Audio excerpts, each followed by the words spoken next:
Hi everyone, so welcome to Jules's Wedding Lounge. I think you will find this really informative. It's such a shame we can't do wedding fairs, as that's obviously a perfect place to connect with suppliers in person, whereas this still gives you a great opportunity to see what suppliers can offer you, see whether you might click with them, and then try and connect with them when we can do it at a later date, and see if first and foremost you get on with them, which I always think is a really important part of choosing suppliers, is that you have people that with you that you can get on with and see as friends. I also want to thank Jules for always supporting our magazine, the Silverlinings Wedding Guide. It is really important from our point of view to have her support. It's been a funny journey, a good journey over the last 18 months really, although I've known Jules now for a bit longer than that, and we've had lots of fun putting the magazine together in terms of ideas, and always had her support and Martin's support. Let's not forget Martin, who's always in the background, and is always supporting Jules, and so she's not taking the pressure on her own.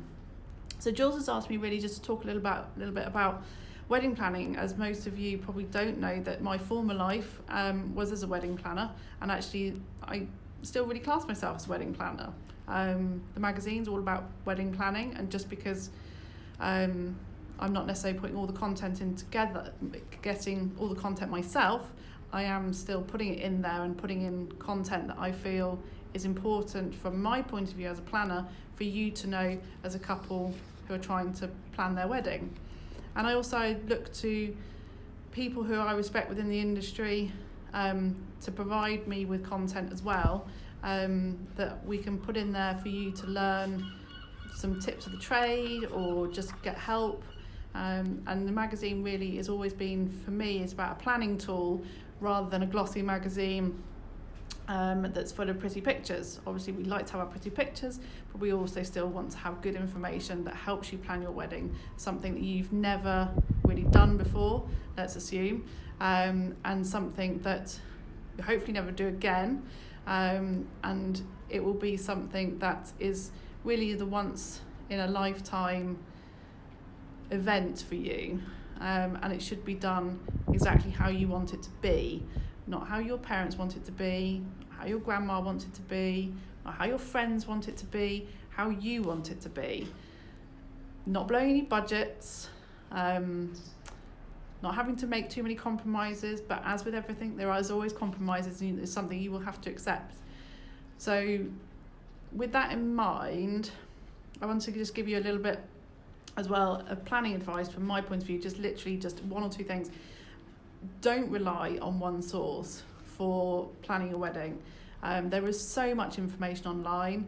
Our magazine is online, the suppliers are all online, everybody is online, but I think it's really important to remember there are plenty of other suppliers out there who don't go online. I've got photographers that I know who aren't online. They rely on wedding fairs and magazines to promote their work. So there are other places for you to look, and if you get pigeonholed into one place, one website, then you will miss out on a great many other suppliers out there who are there to that might actually just be the supplier that you've been looking for ages that you connect with. So look to wedding fairs when we can finally get to them. They are the one place where you can meet people. As I said earlier, it's really important that you connect with your suppliers, particularly the ones that you spend a lot of time with, like your photographer, your coordinator, your venue.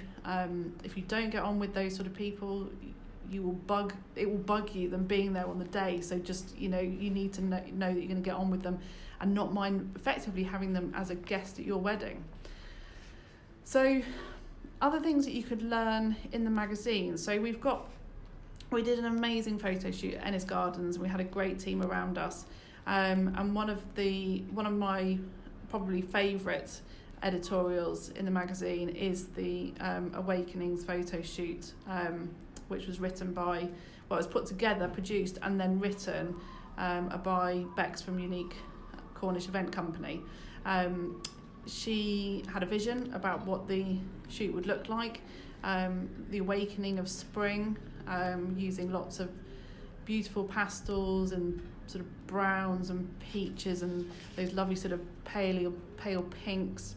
It's a real sort of spring tones, and she's brought it all together in a lovely editorial about styling your wedding, and how to get the best out of your ideas, how to put your ideas down so that you can talk to your suppliers about it and really get it across, by using things like Pinterest, mood boards, and things like that. So it really is a wonderful editorial, full of some really great pictures from our photo shoot. Caroline Griffiths, our local wedding planner, who I have a lot of respect for. I think she does a marvellous job, and she has a lovely way of writing, and she's got huge amount of experience, particularly working in venues which she's now been able to port across to running her own wedding planning company. And she's written an editorial on dry-high wedding venues, which, like Ennis Gardens and Marquees and things like that, is a bit of a minefield, and one of those ones that people go into and go, yeah, you know what, don't really know what I'm doing, I'm going to avoid it. But actually it's a real opportunity for you to stamp your own style on your wedding and not be governed by what people want you to, what they want you to do, because it fits nicely into the way they work. No, I'm not saying that all venues are like that, but there are lots that do run in that way. They run incredibly well like that, and you will get the best service because of that. But not everybody wants that. But there are a lot of things to bear in mind when you're going into the idea of doing a higher venue. You've got to get in your own caterer. You might have to get in electricity. You might have to get in toilets. All those sort of things which actually scare the hell out of people, but shouldn't. And somebody like Caroline can guide you through that. Beck's from a Unique Cornish Event Company. Again, she is a wedding coordinator should you need it. And there are some other great people around who offer that service. So it is worth always remembering that if you do go down that route, is to have somebody there on the day who can coordinate things for you. Even if you've done it all yourself, just have that backup, because you don't want your friends and your family doing it. They are there to have a good time as well. So it's very easy for us to say, oh, you know, mum and dad will do that, or my best friend will do that, or the ushers will do that. They're there to enjoy themselves as well. You don't really want them running around after you. One of the things that I've always been a strong promoter of is videographers. Now, Rich from I Do Film Weddings has written us a piece on why you should have a videographer. And I think one of the things to remember, and this comes from personal experience really, I recently, a couple of years ago now, lost my father, and one of the things that has been very obvious more recently is not hearing his voice. And one of the things that videography does that photography can't do is bring those people that you may have lost over the years. When you're looking at your wedding film in years to come, those people come back to life, and you can remember those times that they were at your wedding. And I think it's just really special. And I've always been a fan of videography, but I think until I lost my dad, it was it hadn't really become as poignant or as obvious to me why you'd have a videographer at your wedding. And also it's great fun now. Rich does a fantastic karaoke. I absolutely love them. I kind of just want to do one just for the hell of it. So Rich, just so you know, if you need a guinea pig, I'm happy to do one. So that is definitely worth a read. We've got some real weddings, some lovely real weddings from one from Tom Frost, Pennell, I think it's Pennell, and Alec, who got married at Trevivum Vineyard. I've been here 4 years and still trying to get my head around a lot of the Cornish names. But that was a beautiful wedding. It was in the rain, so there's some fantastic photos of them holding umbrellas and really embracing the fact that it was raining. And I think, again, lots of people find that, oh, it's raining, it's going to be disastrous, but by far it's not. it gives you some great videography, great photography, and it's just something you need to embrace, because at the end of the day, it doesn't matter what the weather's like, doesn't matter what happens on the day, you're there to celebrate your love, your marriage, and whatever else happens, doesn't matter.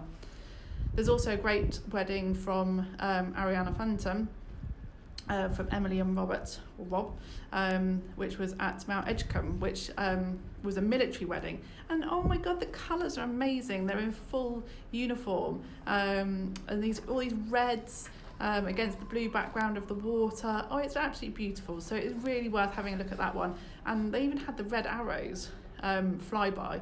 And I'm not sure if it was planned or what, but apparently they had put a sneaky phone call in, but they're not entirely convinced whether it was a definite one.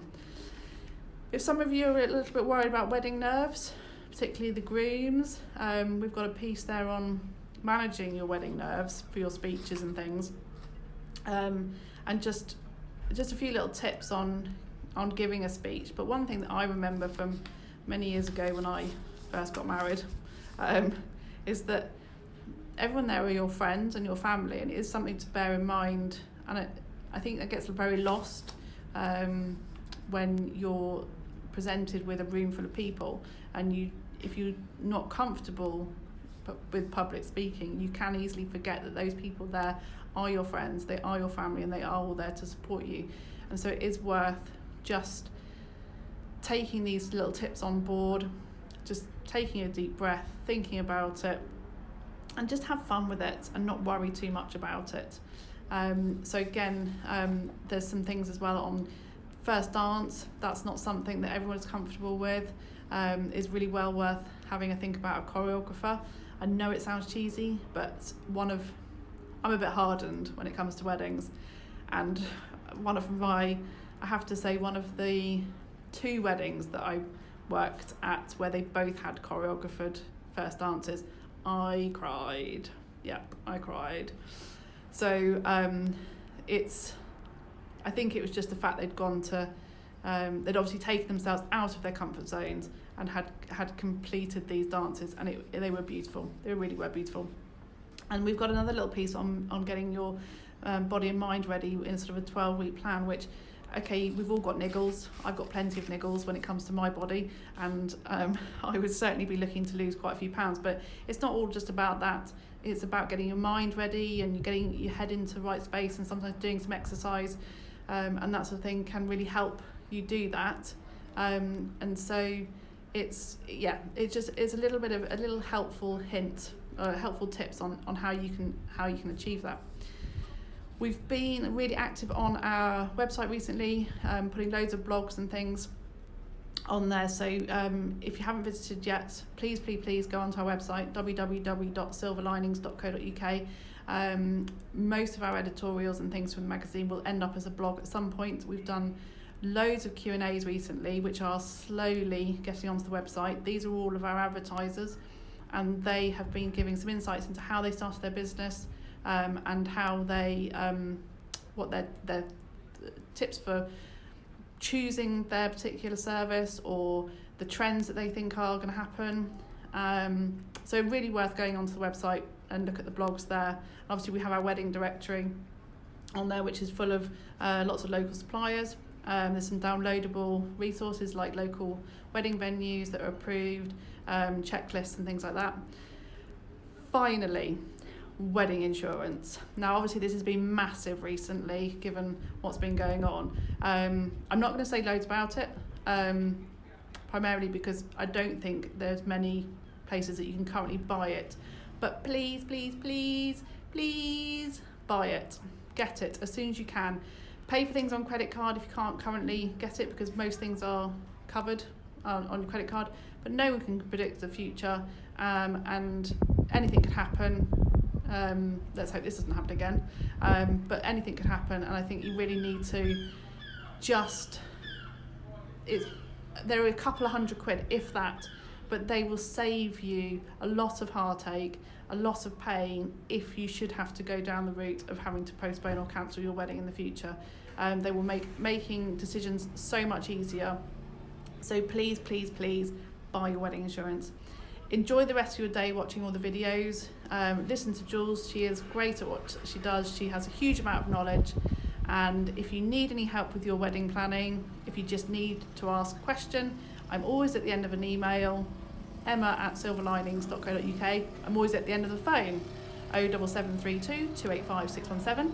And I'm always happy to help. So you just need to pick up the phone or drop me an email. And if it's not in our magazine, it's not online, I'll help you. Have a great day, everyone. Bye.